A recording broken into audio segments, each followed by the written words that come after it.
Okay, so this is a TSA essay of paper. I think this is either 2007 or 2008.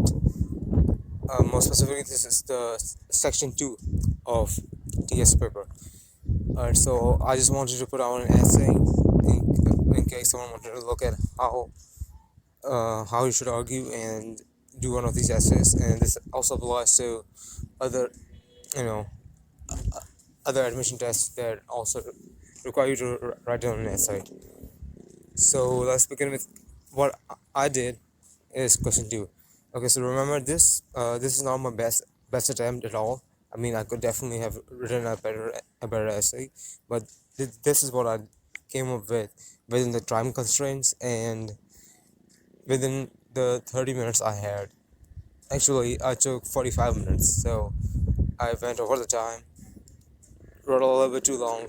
I would not recommend you to do that. Just write less. But I did it considering that I am actually doing the Cambridge admission test ECAA, and that has 40 minutes. So yeah, I did it with that mindset.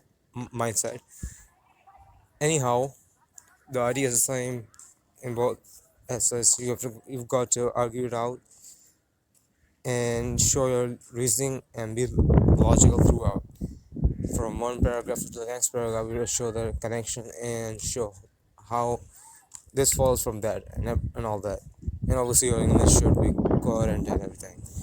So, question two: should parking fines be based on the driver's income? This is a question I did, and again, this is not my best attempt, but it is what I did within the time constraints. So, should parking fines be based on the driver's income? Okay, you can look at my thinking down there. This is the stuff the things I wanted to talk about one and mention. These are my points, basically, summary of my points. I did not do all of them because I ran out of time, obviously, but it's a good idea to make a plan. First of all, just think about it and make a plan. This should take about 5 minutes if you are doing the TSA. If you're doing the ECAA, that could take you up to 15 minutes. But for TSA, 5 minutes are more than enough. Make up a plan, just like this, a short, rather than what are you gonna argue about in short points. So, should parking fines be based on the driver's income? Now, this question can be tackled quite differently from depending on your field or depending on the subject you've applied for, the course you've applied for. For instance, if you are an economics major, or if you are applying for economics, politics, and philosophy in Oxford. For that course, I say this is a perfect question for you to pick because you can argue in it from both an economic standpoint, a philosophical standpoint, and political standpoint as well. Parking fines is based on the driver's income. Parking fines, that's an economic argument inherently, but it is also a philosophical argument. It's also about ethics. Is it right to do that? Is it right to judge people off their income? Is it right to levy fines people on their income? Should the rich, you know, be treated reverse because they are rich, obviously? And then there's a political standpoint that is it right for politics? I mean, will a party be putting itself at a disadvantage if it does that, or it's something along those lines? So I personally am not applying for such a degree, but I argued I made an argument on all three aspects: economical, political, and philosophical. So let's begin. Okay. So I started off with a really bold conclusion. Right in the first line, I introduced my viewpoint. I made sure the examiner understood my viewpoint, and I do not recommend you to do that. This was my first essay, so I realized how how messed up this was, and I've done a couple other essays, and I have ditched this approach, and I do not recommend you to do this either. No, parking fines should not be based on the driver's income. There you go. Straightforward conclusion right at the start. Don't do that. Personally, I don't think you should do that. But if you can argue it out throughout, that's good. But if you cannot, then don't. Skip it. Okay. This is too bold. Alright, it's too bold. Okay, let's move on. Parking fines. Okay, now I have made the conclusion. Now I'm going to argue out why that is. Why do I think that way? Always explain why. Okay, always tackle the why. Why do you think that way? That is the analysis. Back it with evidence and everything. Obviously, that's important. But main thing is arguing it out. And remember, this more simple you argue it out, the less advanced or specialized knowledge you use, the better it is for you, because the major thing they are testing in these essays is your ability to make your argument, your essay, your passage, under, make make it understandable for a layman, for someone, for an ordinary person who doesn't know the specialized knowledge you know. So the more advanced knowledge or specialized knowledge you use, the more fancy terms and everything, the worse it is for an ordinary person, the harder it is for him or her to understand. And this will require you to explain all the things you are mentioning, all the specialized terms, the fancy terms. And the more explaining you have to do, more definitions you have to provide, the less time you have for to argue or to analyze your argument. To then you're gonna have to, define those terms, and then you're gonna have to relate those terms, and then you have to gonna counter those terms, counter your argument, and then I'm gonna have to come at a conclusion. So that's a one major step in all of your points, and that can take quite a lot of time. So keep it simple. Use arguments and points that are understandable, that anyone can understand. Simple arguments that provoke feelings and thoughts in other people, but do not confuse them or flummox them as to what the hell the candidate's trying to say. Keep it simple. Save yourself the time, because 30 minutes is not long at all. Remember, at 2:45 here. This is a pretty long essay. One page is enough. I wrote for 2 pages, as you will see. So keep it simple as much as you can. Let's move on. No parking fines should now be based on the driver's income. Now I am explaining why. Parking fines are imposed. This is my first point. Okay, parking fines are imposed when an individual parks. Okay, I'm defining what parking fines are. You see, I am. This is actually I probably would not shouldn't have done this one, but again, you are presenting your argument to an ordinary person. You have to even define as much as you can and argue through that. Parking fines are imposed when an individual parks his auto vehicle in a spot that explicitly prohibits parking. This is an example of not abiding by the law. Okay, not abiding by the law. An argument that shows that how I look at parking fines and illegal behavior. Once fines are based on one's income, the individual does not face a substantial deterrent to parking illegally. Substantial deterrent, okay. Once you base it on income. Why? Okay, again, I'm making these points and I'm making and explaining why throughout. That is your analysis, and that is what exams are looking for. Since a person may have low income and may be able to get by paying a small to non-existent parking fine, a small to non-existent parking fine, get by. She may be incentivized to park illegally, for the parking fine might not cost him or less than purchasing a parking ticket. Okay, so I am weighing up the two options a person has when he has to park. or illegally or purchase a parking ticket and park legally. So if one's income is really low, and say your income is below $1,000 a month, okay, just suppose, and parking fines you will find only $1 for a parking fine. However, the parking ticket is $3. So what are you gonna do?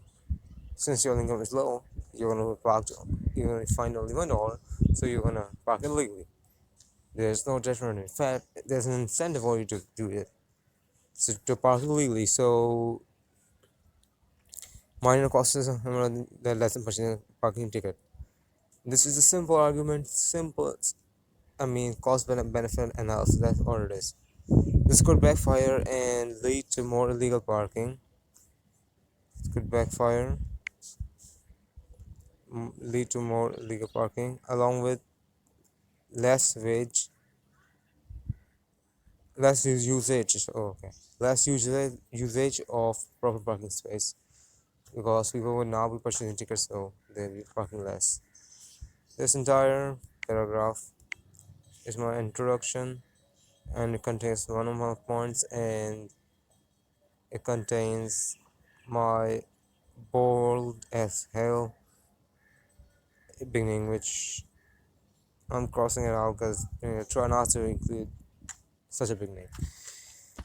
So now I'm going with a counter argument. What I say, I'm countering that. You can tell by the beginning. However, this is a keyword. Okay, so however, an argument can be made that a similar principle exists in a progressive taxation system. Okay, now I am talking about a progressive taxation system. This is a specialized term. A layman or an ordinary person, you have to assume, does not know what a progressive taxation system is. So you're gonna have to explain this, and you're gonna have to explain how what similar principle exists in a progressive taxation system. How do you relate parking fines in taxation system, progressive taxation system? Many nations tax a bigger. Okay, now I'm defining progressive taxation system. Many nations tax a bigger proportion of income of people who earn relatively higher incomes. The higher one's income, the greater the tax, and the tax one pays. The greater the tax percentage. This is one term. This greater the tax percentage and the tax one pays. There you go. I have defined progressive taxation system. This is what progressive taxation system is. A definition for it. And again, whenever you use a specialized term or key term, something that you are basing your argument on, and it's not probably understandable for an ordinary person, you have to define to make your argument coherent, logical, and simple flowing. Parking fines based on income. Okay, one may argue that this is similar to levying parking fines based on income because you're levying taxes based on income, so parking fine based on income that follows the same principle. However, there does exist a poverty trap. Okay, poverty trap now, and this is talking about economists. There does exist a poverty trap, and this is an issue with progressive taxation system, along with a couple other things.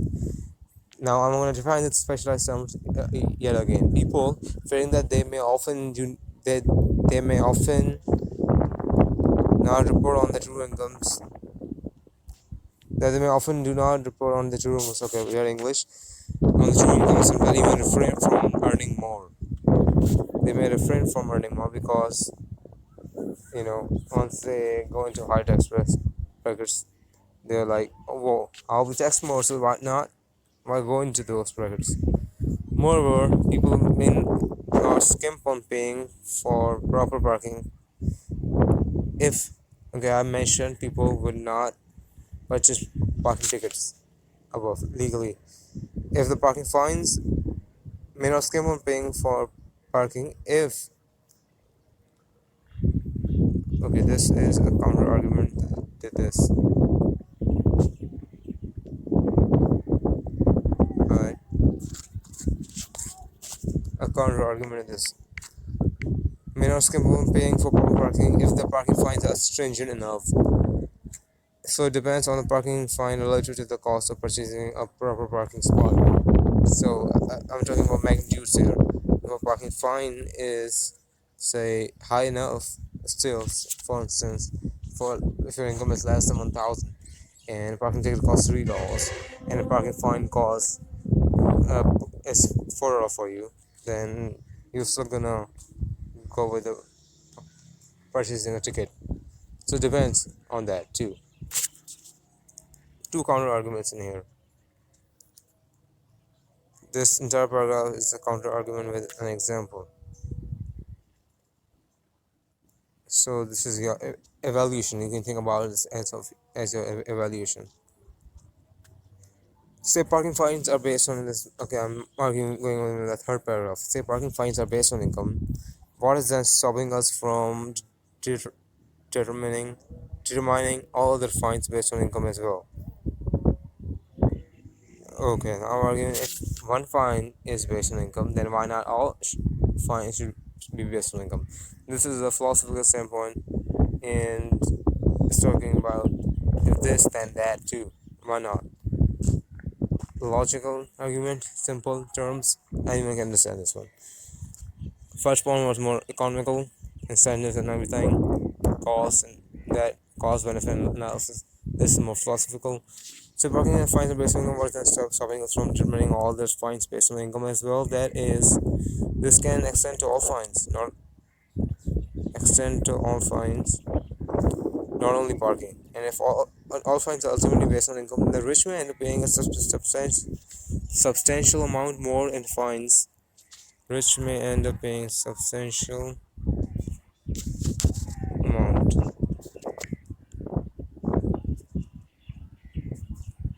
Substantial amount more in fines than the poor, and they may feel hard done by this. Obviously, they will feel hard done by this. I mean, they are paying everything. They are funding all the fines basically. All the revenue is going to the government from their pockets. Why should they? Think about that. This could encourage. Okay, now I am going into sorry, po- political standpoint. I'm arguing from a political aspect of the argument. This could encourage protests and dissent from the rich. And since the rich are, the in the Politburo, they are the top bureaucrats and everything in the top fields, of the government. Once they dissent, obviously the government is likely to topple.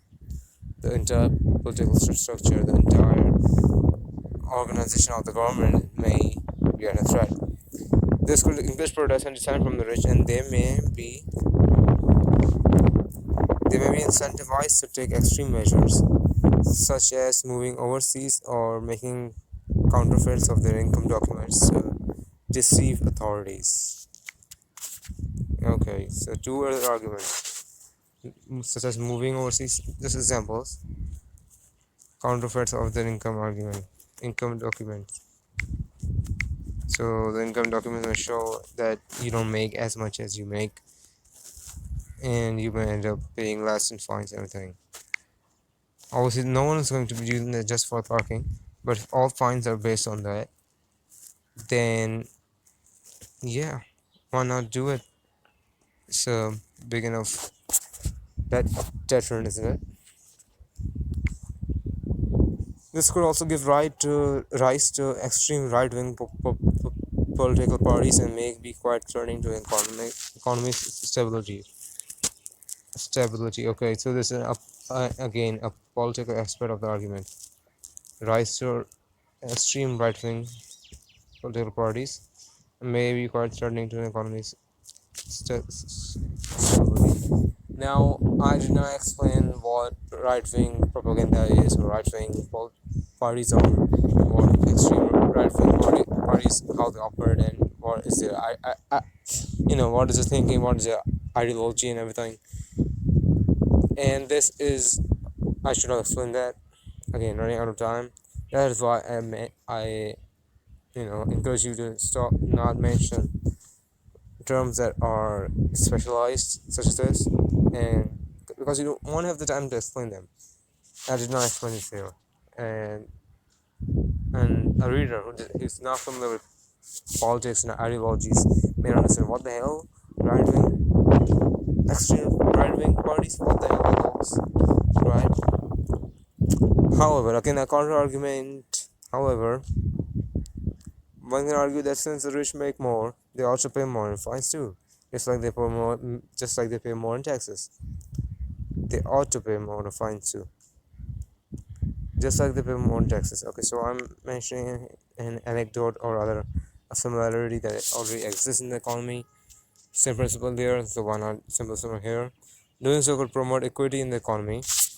Promote equity because if it can and level the playing field by distributing money from the rich to the poor, assuming that the government uses the revenue collected from these fines to help the poor through social safety nets and need-based policies. So all the revenue collected from these fines can be helped to the poor. So you are distributing income from the rich to the poor and promoting equity. And who can argue that equity is not good? Obviously, extreme right-wingers may say it isn't. They don't give a shit, but they don't care about that. But you know, argue what you want.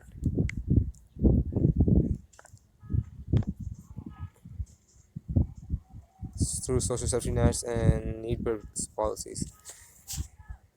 Third, final point. This is again a counter argument.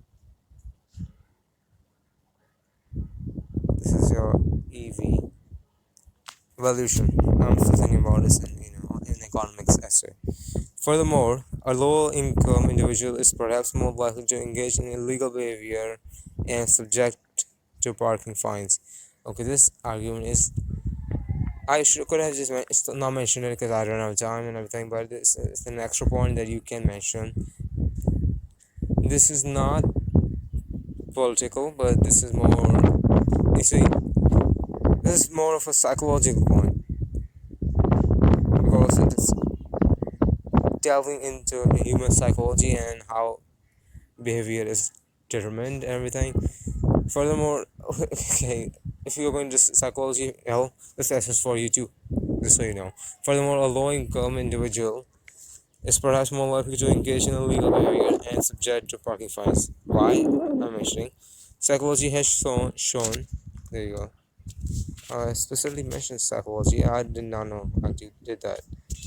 I do not. I do not remember.